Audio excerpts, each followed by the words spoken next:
മലയാളത്തിൽ ഒരുപാട് സംവിധായകരുണ്ട്. പല രീതിയിലുള്ള സിനിമകൾ ചെയ്യുന്ന സംവിധായകരുണ്ടെങ്കിലും വനിതാ സംവിധായകർ വളരെ കുറവാണ്. ഒന്നോ രണ്ടോ പേരേ ഉണ്ടായിട്ടുണ്ടാവുള്ളൂ മലയാളത്തിൽ നമുക്ക് ഏതെങ്കിലും രീതിയിൽ നല്ല സിനിമകൾ സംവിധാനം ചെയ്തിട്ടുള്ള വനിതാ സംവിധായകർ. ആ ഒരു നിരയിലേക്കാണ് അഞ്ജലി മേനോൻ വളരെ ശക്തമായ ഒരു സാന്നിധ്യമായിട്ട് മലയാള സിനിമയിലേക്ക് ഒരു ഫീച്ചർ ഫിലിം എന്നുള്ള രീതിയിൽ ആദ്യം ചെയ്തത് മഞ്ചാടിക്കുരു എന്ന് പറയുന്ന ഒരു സിനിമയാണ്.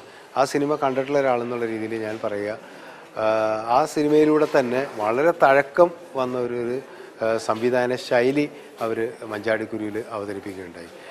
വളരെ സാധാരണമെന്ന് തോന്നാവുന്ന ഒരു വിഷയമാണ് മഞ്ചാടിക്കുരുവിൽ അവർ അവതരിപ്പിച്ചിരുന്നത്. പക്ഷെ അതിൻ്റെ ഒരു സിനിമ ഭാഷ, ഒരു അപ്രോച്ച് ഒക്കെ വളരെ ഡിഫറൻ്റ് ആയതുകൊണ്ട് തന്നെ സംവിധായകൻ്റെ ഒരു സാന്നിധ്യം വളരെയുള്ളൊരു സിനിമയായിരുന്നു മഞ്ചാടി കഫേ എന്ന സിനിമയിലെ 10 സിനിമകളിൽ ഏറ്റവും ശ്രദ്ധേയമായ ഒരു സിനിമയാണ് അഞ്ജലി മേനോൻ സംവിധാനം ചെയ്ത ഹാപ്പി ജേണി എന്ന് പറയുന്ന സിനിമ.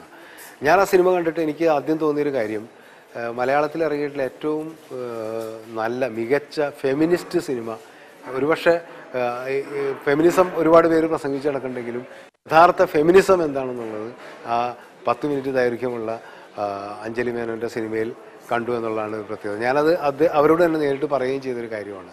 അപ്പോൾ വെറുതെ ഫെമിനിസം പ്രസംഗിച്ച് നടന്നുകൊണ്ട് കാര്യമില്ല. ഒരു കലാസൃഷ്ടിയിൽ എങ്ങനെയാണ് സ്ത്രീയുടെ ഒരു ശക്തി, സ്ത്രീയുടെ ഒരു സാന്നിധ്യം, സ്ത്രീയുടെ ഒരു പ്രതിരോധം എന്നുള്ളത് അവർ വളരെ ശക്തമായിട്ട് ആ സിനിമയിൽ അവതരിപ്പിക്കുന്നു.